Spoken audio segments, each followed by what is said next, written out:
Olá, uma boa noite para você. O Mundial News está no ar e, como sempre, sexta-feira traz para você, nosso telespectador, o que foi notícia durante a semana e destaque em nosso telejornal.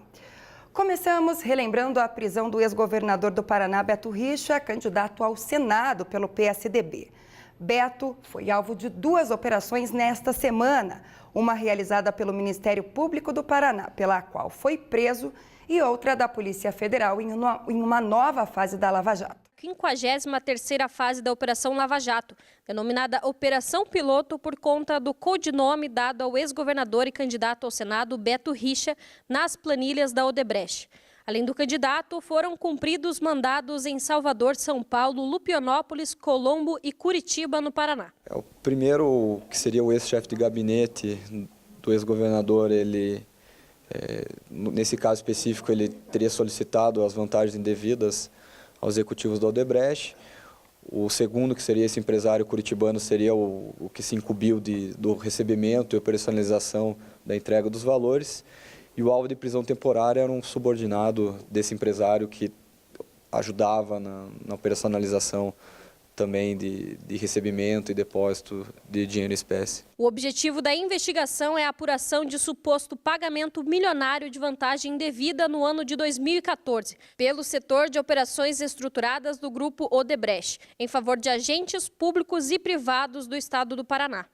Em contrapartida, o possível direcionamento no processo licitatório para investimentos na duplicação, manutenção e operação da rodovia estadual PR-323 na modalidade parceria público-privada. As condutas investigadas podem configurar em tese os delitos de corrupção ativa e passiva, fraude à licitação e lavagem de dinheiro. Nas investigações, nos fatos revelados, já tínhamos chegado a pessoas de diversos partidos.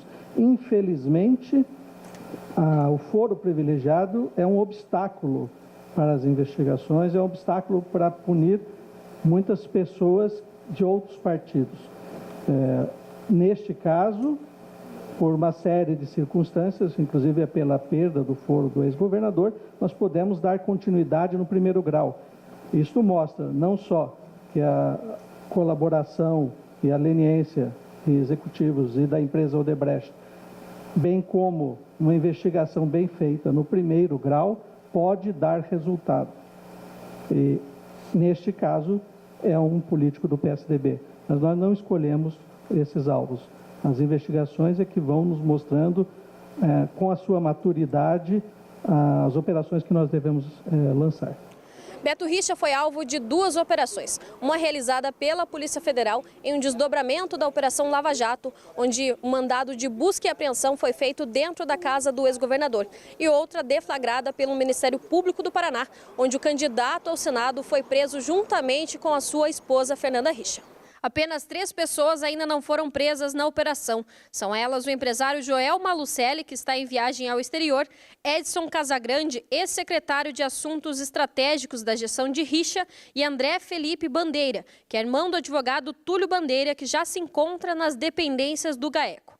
Bem, no dia de hoje nós realizamos uma operação que contempla 26 cumprimentos de mandado de busca e apreensão, além de 15 mandados de prisão temporária. E nós estamos cumprindo esses mandados para uma investigação. Essa investigação se refere a um programa do governo do estado, que são as patrulhas do campo, que eram aquela locação de utensílios e de equipamentos para a conservação das estradas rurais. Eu insisto que, por hora, nós estamos fazendo exatamente uma investigação, sendo claro que não há acusação, e essa investigação ela se dirige em face de empresários e em face também de autoridades do estado do Paraná, além de outras pessoas.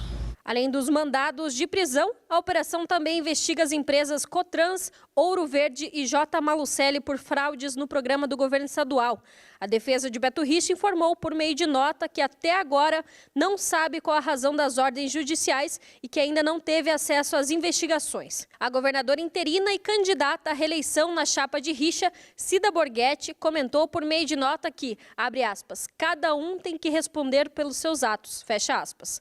O candidato a governo do estado e ex-secretário de Desenvolvimento Urbano da gestão de Richa, Ratinho Júnior, também se pronunciou e afirmou que, abre aspas, o ocupante de cargo público tem que ser responsabilizado por seus atos. Quem fez coisa errada tem que ser punido, fecha aspas. E ainda repercutindo os fatos da semana, lembramos que 29 presos fugiram da penitenciária estadual depois que homens fortemente armados explodiram um muro que dava acesso a uma das galerias. A polícia ainda faz o resgate dos presos. Entre eles, um agente penitenciário suspeito de facilitar a fuga foi preso. Na noite desta quarta-feira, 4 pessoas foram presas suspeitas de envolvimento no arrebatamento de presos da Penitenciária Estadual de Piraquara, que aconteceu na última segunda-feira aqui no Paraná. As suspeitas são de que o grupo tem envolvimento direto com o PCC, grupo criminoso que atua em diversas unidades carcerárias do país, e de que a maior parte dos bandidos foragidos são ligados a crimes de assaltos a carros fortes e a bancos. Desde o momento que ocorreu esse arrebatamento na PEP, nós imediatamente já dirigimos nossas equipes para o local e iniciamos aí as atividades de polícia judiciária, ou seja, de investigação do crime. Começamos a trabalhar intensamente logo após o ocorrido e no dia de ontem nós acabamos aí levantando informações de uma residência em Pinhais, onde estariam envolvidos pessoas aí ligadas à facção criminosa e responsáveis pela execução e pela organização desse crime aí do arrebatamento ocorrido na PEP. Entre os itens apreendidos estão 6 carros. Um deles, uma caminhonete branca, que foi encontrada atolada próximo ao local da fuga. Pacotes de drogas, telefones celulares, documentos, uma arma não registrada e um colete à prova de balas também fazem parte dos objetos apreendidos. Na residência nós localizamos aí uma grande quantidade de droga, praticamente 3 quilos aí, 2 quilos de crack, uma grande quantidade de cocaína, maconha. E dentro dessa residência também nós acabamos localizando o documento de um veículo Blazer branco que foi utilizado no arrebatamento, que acabou atolando perto do presídio no momento da fuga. E esse veículo foi utilizado também para comprar o combustível que foi usado no incêndio dos veículos, usados para bloquear a pista. O agente de cadeia pública está entre os detidos e a suspeita é de que ele tenha repassado informações confidenciais para ajudar na fuga. Também acabamos prendendo no local um agente de cadeia, um agente temporário desses PSS que trabalham no estado. Ele se encontrava portando uma arma ilegal, conduzindo uma Porsche Cayenne, que nos chamou muita atenção, né, pelo grande valor desse veículo. E também com ele foram apreendidos aí documentos falsos, insígnia de polícia, colete balístico, algemas, balança de precisão, michas de veículo e uma quantidade de drogas também prontas para venda em sua residência. A defesa do agente acusado diz que o suspeito alega ser inocente e que não há provas do envolvimento do mesmo com a facção e a fuga de presos. Bom, ele alega inocência e a gente vai provar isso na defesa. Todas as nossas teses vão ser apresentadas em defesa. Eu tenho como explicar os bens que o Adriano hoje tem em poder dele o seguinte: em 2013, ele pegou uma questão, uma herança de uma moça, que é a Lenise, ela deu AVC, eu cuido dela. Então, do 1,5 milhão, ele comprou a casa, ele comprou o carro também para ir negociando. Eu compro aqui, vendo ali, eu compro aqui, vendo ali. PCC ele não está ciente disso, creio eu em Deus, que ele não iria fazer isso aí no trabalho dele. A polícia agora continua com as investigações, a fim de recapturar outros fugitivos e desmantelar o grupo criminoso. Os suspeitos presos foram autuados por crimes como falsificação de documentos, roubo, tráfico de drogas, porte ilegal de arma e receptação. E no próximo bloco você vai ver que a campanha de vacinação contra o sarampo encerra amanhã e mais de 30 mil crianças ainda não foram vacinadas. Daqui a pouco.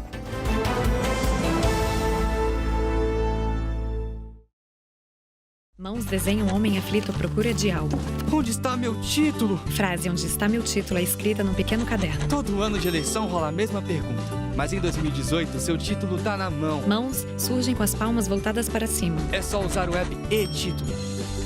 Simples e rápido. Mão desenha homem e a frase dita. Você pega o seu celular ou tablet. Celular e tablet são colocados lado a lado. E baixa o aplicativo disponível na App Store e Google Play. Setas apontam para celular. Depois, é só acessar e inserir os seus dados. Dados pessoais aparecem. Pronto! A via digital do seu título de eleitor está aqui. Se você já tiver feito o cadastro biométrico, seu título digital virá com foto e você nem precisa levar outro documento no dia da eleição. Muito mais prático. Mas se você ainda não fez a biometria, seu título precisa ser usado junto com um documento oficial com foto. Não falei? Seu título está na mão. É a Justiça Eleitoral inovando e modernizando. Como sempre. Surge logo da Justiça Eleitoral.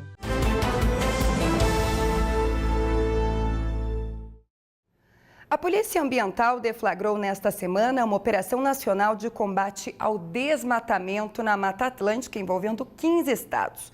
Ministério Público e IBAMA divulgaram balanço final da força-tarefa. Os números são alarmantes. A Operação Nacional Mata Atlântica em Pé teve como objetivo identificar desmatamentos em áreas de Mata Atlântica em todo o país e punir os responsáveis. O bioma é um dos mais ricos em espécies da fauna e da flora do mundo. Hoje, restam cerca de 10% da floresta que existia originalmente. Conseguimos, através das imagens de satélite, ter um histórico desse desmatamento, né? E efetivamente a comprovação de que ele houve. Então, a partir dessas imagens de satélite, elas são referenciadas no terreno e o trabalho de campo é feito, novamente referenciado no campo, para que nós constatemos se houve algum tipo de alteração ou não desse referenciamento. E essa comprovação toda, além das questões das imagens, das fotos que são encaminhadas, o georreferenciamento via satélite também é encaminhado para o Ministério Público para efetivamente auxiliar em todo o restante do processo. Durante a divulgação do balanço parcial da operação, o Ministério Público destacou a atuação em 15 estados, com parcerias governamentais e com a ONG SOS Mata Atlântica, o que colaborou para os resultados obtidos. A importância de uma articulação entre as instituições envolvidas aqui na Operação Mata Atlântica em Pé no estado do Paraná, que acontece pela segunda vez, mas também agora, de modo inédito e sem precedentes, uma articulação entre 15 estados da federação, para a realização de uma operação de proteção da Mata Atlântica em abrangência nacional. Ou seja, isso é um fator decisivo para que a história de proteção da Mata Atlântica tenha de alguma forma, um retorno, né, para a sociedade de proteção e de conservação desse bioma. O Paraná é o único estado que está realizando pela segunda vez este tipo de operação. Ao todo, foram fiscalizados 51 polígonos, localizados nos municípios de Guarapuava, Inácio Martins, Prudentópolis e Pinhão, na região centro-sul do estado. Vários dados chamaram a atenção no estado do Paraná, a partir desde da extensão de hectares de desmatamento confirmados, né, até o valor das multas, né, em razão proporcionalmente a esse desmatamento. Nós tivemos mais de 2 milhões de reais aí de multas aplicadas. E outro dado que chamou bastante atenção foi o volume de madeira apreendida, ou seja, mais de 1.500 metros cúbicos de madeira apreendida, que é um volume muito significativo, considerando que um caminhão tem no máximo 15, 20 metros cúbicos de carregamento. Mesmo sem contabilizar 4 estados da federação que ainda não encaminharam os dados, nós já temos aproximadamente 2.000 hectares de desmatamento da Mata Atlântica confirmados, 7 milhões e meio de multas aplicadas. Então, são dados muito significativos e, como eu disse antes, é um fator muito positivo essa articulação nacional para a proteção desse bioma tão ameaçado. O próximo passo é a recuperação das áreas devastadas, mas as autoridades alertam que este tipo de processo demora décadas e o prejuízo jamais poderá ser compensado totalmente. Essa parte da recuperação ambiental desses danos, eu considero a parte mais difícil, porque tem todo um processo técnico que os órgãos ambientais vão aceitar, de como vai ser feito o processo, às vezes apenas abandonando a área, às vezes é um longo processo de recuperação. E nós fizemos no Paraná, nos últimos meses, algumas fiscalizações tentando verificar o quanto é cumprido realmente desses projetos de recuperação.